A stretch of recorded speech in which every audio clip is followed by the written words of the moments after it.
Hello बच्चों, आज के क्लास में हम लोग IIT JEE 2006 में पूछे गए एक प्रॉब्लम को सॉल्व करेंगे जो कि एक ट्रिग्नोमेट्रिक इनइक्वालिटी से रिलेटेड है।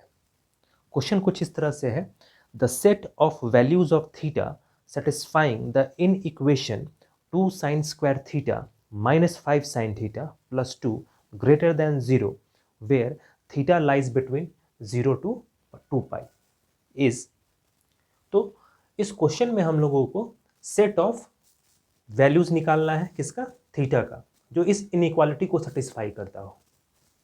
ठीक है, तो इस प्रॉब्लम को हम लोग कैसे सॉल्व करेंगे और कैसे इस प्रॉब्लम को बहुत आसानी से हम लोग सॉल्व कर पाएंगे और समझेंगे, इस चीज को हम लोग देखते हैं। 2 sin square theta minus 5 sin theta plus 2 greater than 0 given inequality है और वैल्यूज ऑफ थीटा हम लोगों को फाइंड आउट करना है। तो कैसे आगे बढ़ेंगे ये देखते हैं। 2 sin square theta minus 5 sin theta plus 2 को हम लोग इस तरह से लिख सकते हैं, 2 sin square theta minus 4 sin theta minus sin theta plus 2 greater than 0, ऐसा लिख सकते हैं by splitting the middle term. अब इन दोनों के साथ और इन दोनों के साथ पेयरिंग करते हुए कॉमन निकालेंगे। तो 2 sin थीटा, यहाँ पे sin थीटा माइनस 2 माइनस, यहाँ 1 कॉमन ले सकते हैं तो ये हो जाएगा sin theta minus 2 greater than 0, ऐसा लिखेंगे। अब इन दो एक्सप्रेशन में sin थीटा माइनस 2 कॉमन है तो लिख सकते हैं sin थीटा माइनस 2 कॉमन, और यहाँ पे बच जाएगा 2 sin theta minus 1 greater than 0।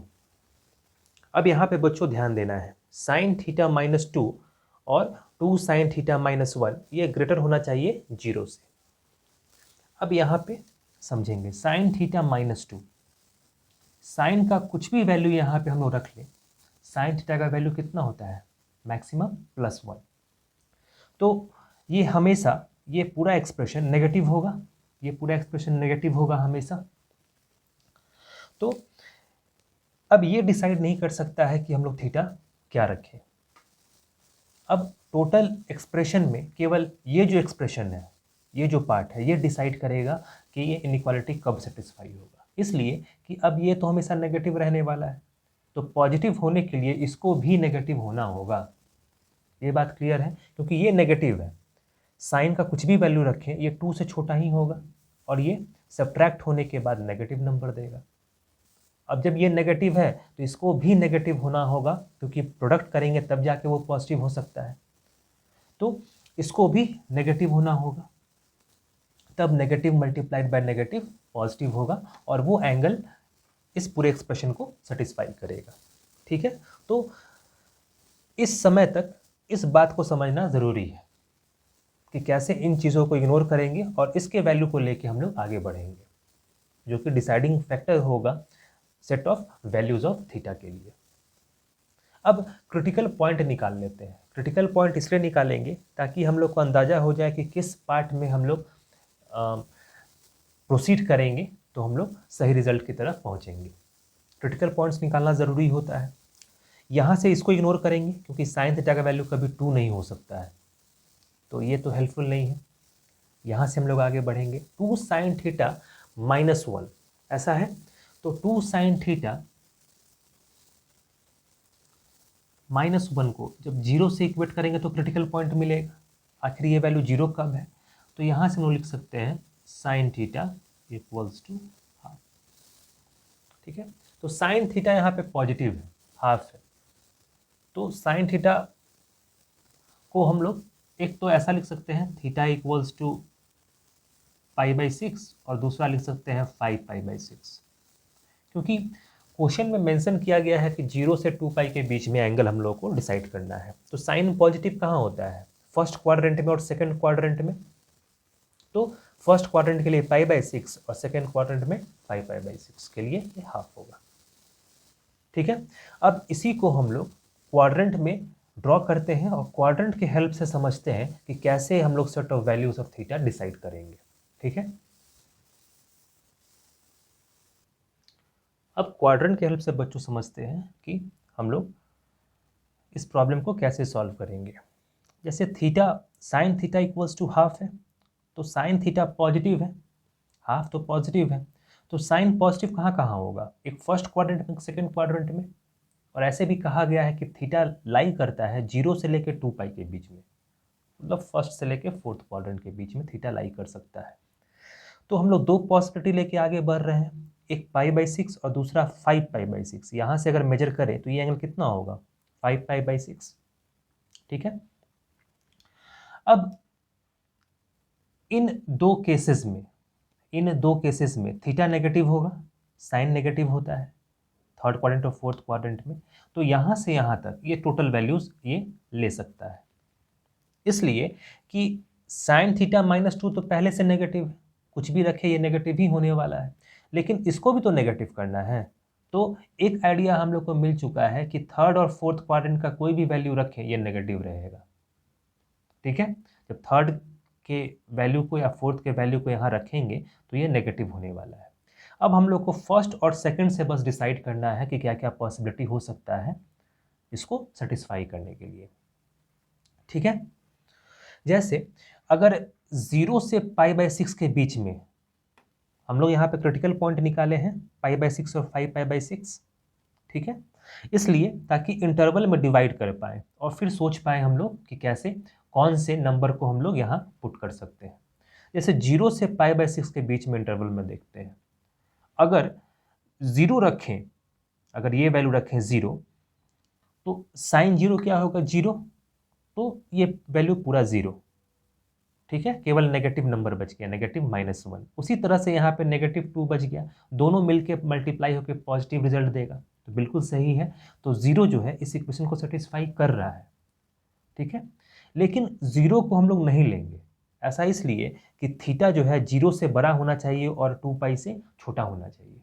अगर इक्वल टू का साइन होता तो क्लोज इंटरवल में होता और फिर हम लोग 0 ले सकते थे। ठीक है, उसी तरह से π/6 अगर लिखते हैं, π/6 अगर यहाँ शामिल करते हैं हम लोग, तो ये टोटल टर्म 0 हो जाएगा, इसलिए कि उस एंगल पे तो ये पूरा 0 हो जा रहा है। तो 0 मल्टीप्लाइड बाई एनीथिंग क्या होगा, 0, और 0 तो 0 से बड़ा नहीं हो सकता है।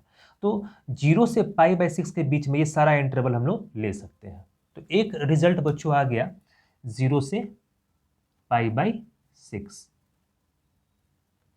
0 से π/6, और ये ओपन इंटरवल में, दोनों को शामिल नहीं करना है, ना 0 को लेना है ना π/6 को लेना है, लेकिन 0 से π/6 के बीच में सारे वैल्यूज को ये रख सकता है।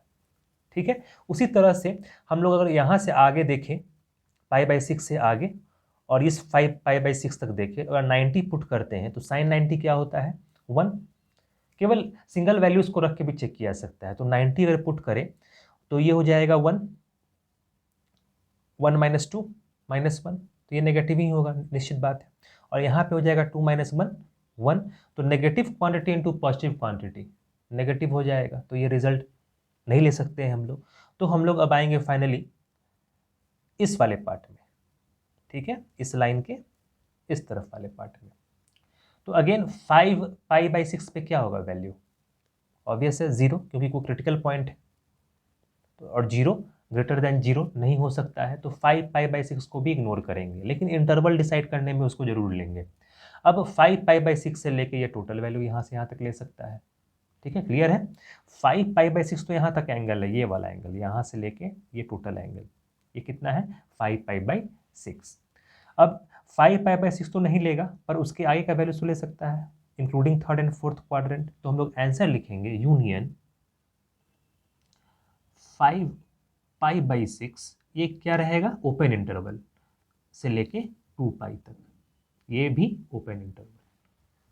ठीक है, क्योंकि एंगल जो है हम लोग को दे दिया गया है कि थीटा जो है लाई करता है 0 से लेकर 2 पाई तक, तो शामिल नहीं किया गया है, 0 और 2 पाई दोनों को शामिल नहीं किया गया है। अगर इक्वल टू का साइन होता है यहाँ पे, तब हम लोग यहाँ क्लोज इंटरवल लगाते हैं, यहाँ क्लोज इंटरवल लगा देते। ठीक है, तो थीटा जो है वो बिलोंग करेगा 0 से π/6 यूनियन 5π/6, 2 पाई।